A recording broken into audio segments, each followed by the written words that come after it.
U.S.-supported Mujahideen in the 1980s.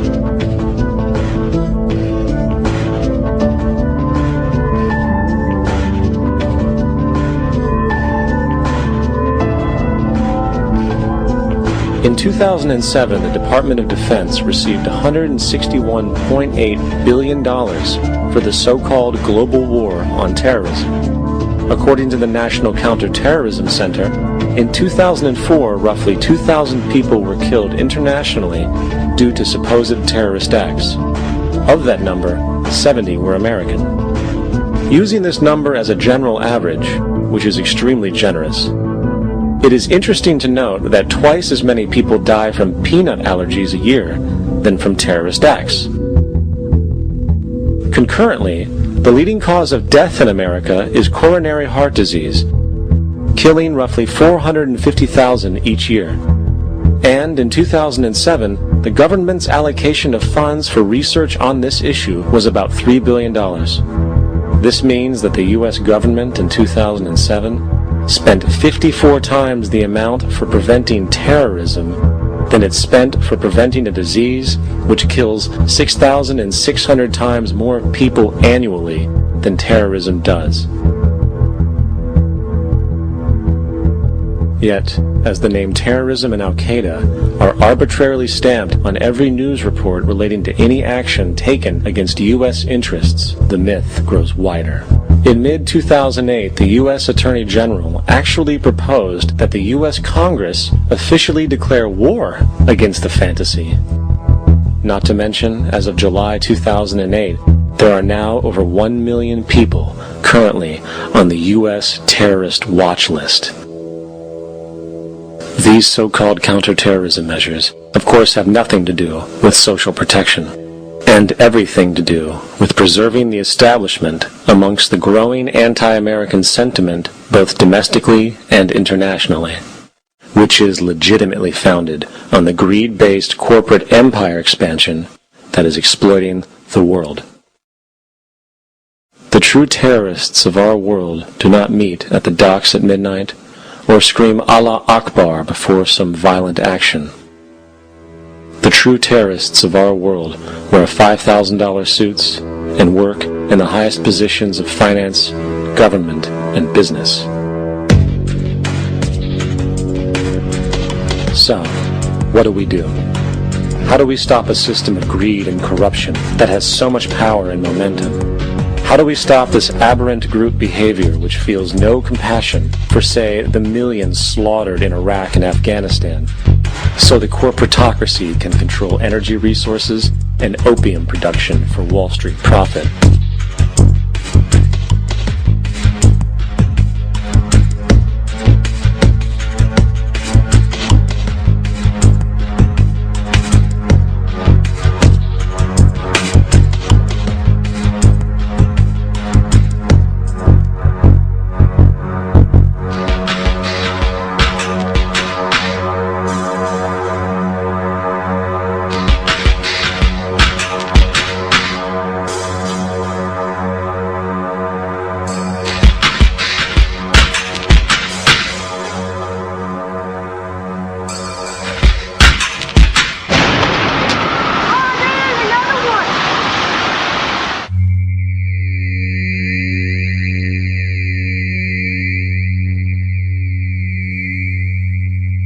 How do we stop a system of greed and corruption that condemns poor populations to sweatshop slavery for the benefit of Madison Avenue?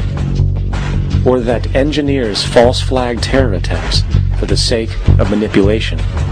Or that generates built-in modes of social operation which are inherently exploitative? Or that systematically reduces civil liberties and violates human rights in order to protect itself from its own shortcomings? How do we deal with the numerous covert institutions, such as the Council on Foreign Relations, the Trilateral Commission, and the Bilderberg Group, and other undemocratically elected groups which, behind closed doors, collude to control the political, financial, social, and environmental elements of our lives? In order to find the answer, we must first find the true underlying cause. For the fact is, The selfish, corrupt, power, and profit-based groups are not the true source of the problem. They are symptoms.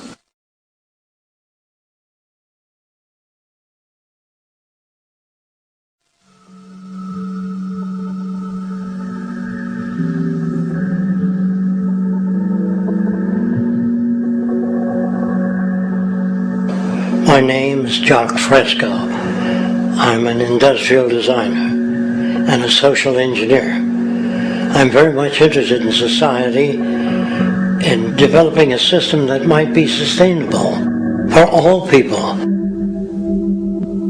First of all, the word corruption is a monetary invention. That aberrant behavior that's disruptive to the well-being of people, while you're dealing with human behavior.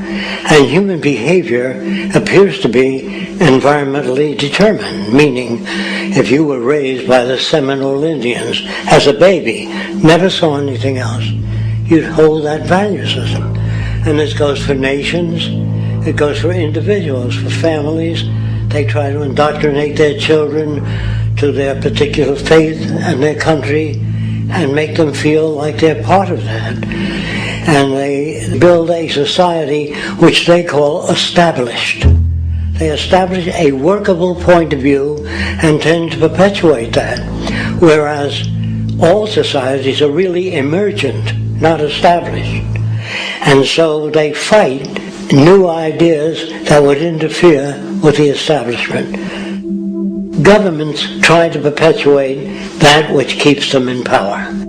People are not elected to political office to change things. They're put there to keep things the way they are. So you see, the basis of corruption is in our society. Let me make it clear. All nations then are basically corrupt because they tend to uphold existing institutions. I don't mean to uphold or downgrade all nations, but communism, socialism, fascism, the free enterprise system, and all other subcultures are the same. They are all basically corrupt. The most fundamental characteristic of our social institutions is the necessity for self-preservation. Whether dealing with a corporation, a religion, or a government, the foremost interest is to preserve the institution itself. For instance, the last thing an oil company would ever want is the utilization of energy that was outside of its control, for it makes that company less relevant to society. Likewise, the Cold War and the collapse of the Soviet Union was, in reality, a way to preserve and perpetuate the established economic and global hegemony of the United States. Similarly, religions condition people to feel guilty for natural inclinations, each claiming to offer the only path to forgiveness and salvation. At the heart of this institutional self-preservation lies the monetary system, for it is money that provides the means for power and survival.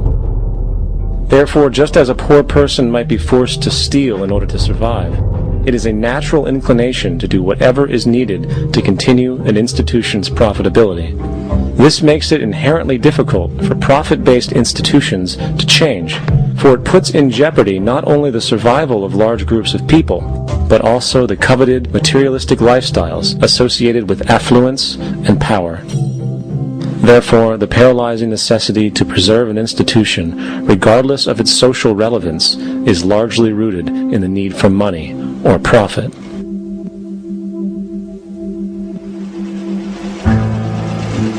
What's in it for me is the way people think.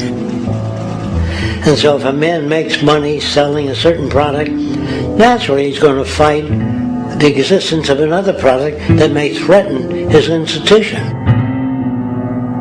Therefore, people cannot be fair, and people do not trust each other.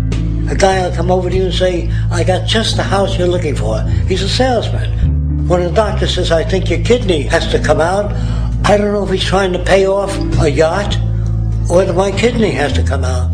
It's hard in a monetary system to trust people. If you came into my store and I said, this lamp that I've got is pretty good, but the lamp next door is much better, I wouldn't be in business very long. It wouldn't work.